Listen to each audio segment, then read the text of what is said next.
Nous avons un triangle quelconque dont nous connaissons l'angle d'un sommet et le côté opposé à cet angle.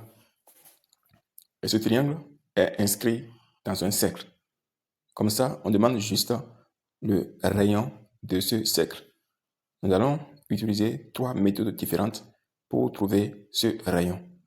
Alors, la première méthode consiste à appliquer la loi des sinus que j'ai déjà démontré dans cette vidéo, que vous verrez le lien dans la description.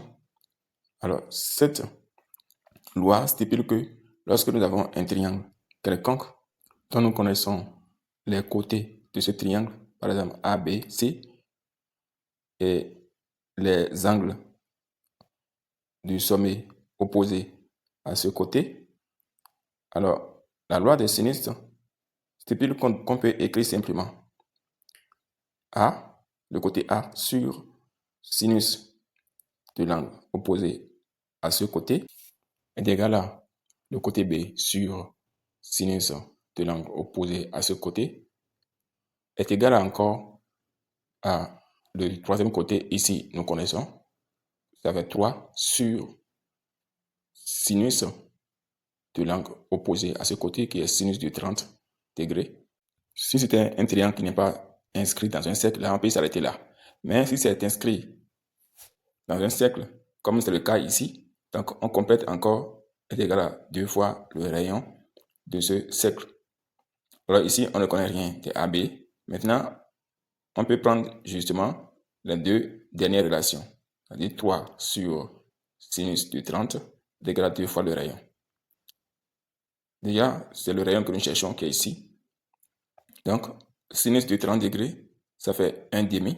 Donc, ça fait 3 sur 1 demi est égal à 2 rayons. 3 sur 1 demi. Donc, on multiplie 3 fois 2.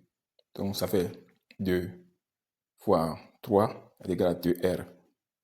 2 fois 3, ça fait 6. Donc, ça fait 6 est égal à 2R. R, maintenant, ça fait 6 divisé par 2. 6 divisé par 2, ça fait 3. Donc, c'est à cause de l'angle sinus de 30 degrés que nous avons le R de cette façon-là. Deuxième méthode, on peut même déjà trouver ça, même sans faire de calcul. Les 30 degrés que nous avons ici, c'est un angle inscrit, parce que le sommet de cet angle-là est sur le cercle. Comme ça, on peut trouver aussi son angle au centre associé. Donc, si je mets ici le O, le centre O, l'angle au centre associé, là, c'est de tracer 2 segments pour que l'angle inscrit et l'angle au centre aient la même corde.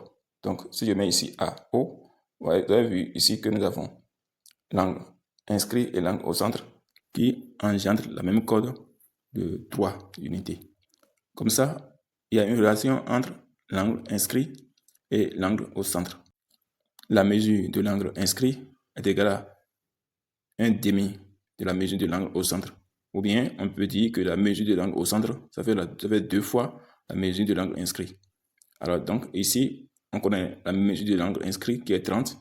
Donc, pour trouver la mesure de l'angle au centre, on fait 30 fois 2, ce qui donne 60. Donc, la mesure de l'angle au centre associé à cet angle inscrit, ça fait 60 degrés. Maintenant que nous avons l'angle au centre, on peut déjà comprendre que ici, c'est le rayon, ici aussi c'est le rayon. D'accord? Quand on quitte le centre et on va sur le cercle, c'est le rayon. Un triangle dont 2 côtés ont la même longueur est un triangle isocèle.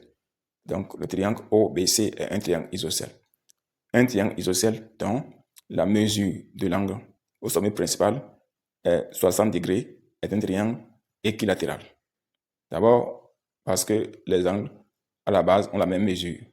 D'accord? Et donc, ça veut dire que si on aura 180 degrés, on aura tous encore 60 pour les angles de base. Comme ça, on peut dire que OBC est un triangle équilatéral. Donc, chaque côté a la même mesure. Donc, comme on connaît BC, là, on dira aussi que les R aussi, ça fait 3. Donc, R est égal à BC est égal à 3. Alors, la troisième méthode, nous allons nous arrêter sur le fait que nous connaissons le triangle isocèle OBC. Nous avons un triangle isocèle OBC. Alors, et comme ça, nous allons tracer la bisectrice de ce triangle isocèle. Et comme c'est un triangle isocèle, cette bisectrice a une droite particulière qui est à la fois la hauteur et aussi la médiane. D'accord? Et comme c'est la bisectrice et qui est encore à la fois la hauteur, donc c'est perpendiculaire à la base. Et donc, comme c'est encore la bisectrice, ça veut dire qu'on aura 30 degrés de part et d'autre. Aussi, comme c'est une médiane, ça veut dire que ça a divisé le côté BC en deux parties égales. Donc ici, on aura 1,5. Ici, on aura 1,5 parce que le BC, c'est 3. Alors ici, qu'est-ce que nous allons faire? Nous allons appliquer la trigonométrie. D'accord? On va dire que sinus de 30 degrés, sinus de 30 degrés est égal à côté opposé à cet angle. Le côté opposé à cet angle, ça fait 1,5 sur l'hypoténuse. L'hypoténuse, ici, c'est le rayon que nous cherchons, qui est R. Donc, on va faire produit des extrêmes pour dire moyen. Donc, ça fait R fois sinus de 30 degrés. Donc, R fois sinus de 30 degrés est égal à 1,5. Nous allons tirer le R que nous cherchons. Le R me donne 1,5 sur sinus de 30 degrés. Sinus de 30 degrés, ça fait 1 demi. Donc, ça fait 1,5 sur 1 demi.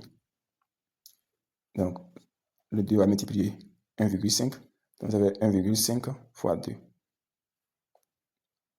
1,5 fois 2 nous donne 3. Donc, R est égal à 3.